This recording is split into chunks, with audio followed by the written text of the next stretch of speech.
નવી વહુ ઘરમાં આવતાની સાથે બધા જ કમાન્ડ આપવાનું ચાલુ કરી દે છે. સાસુ કહે કે રસોઈ વધવી ઘટવી ન જોઈએ. સસરા ક્યારેય ઊંચા અવાજે નહીં બોલવાનું.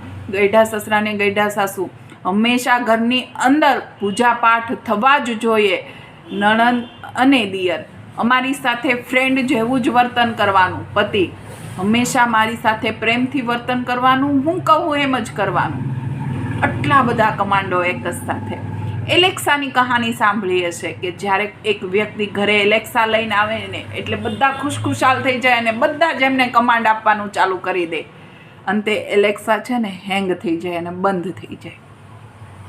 સ્ત્રીનું પણ કંઈક આવું જ છે. એ તમારા ઘરે જ્યારે પરણીને આવે છે ને બધા એક સાથે કમાન્ડ આપશો અને બધા જ એને બદલવાની કોશિશ કરશો. એમને જે નેચર છે એમને બદલવાની કોશિશ કરશો ને તો અંતે એ હેંગ થઈ જશે.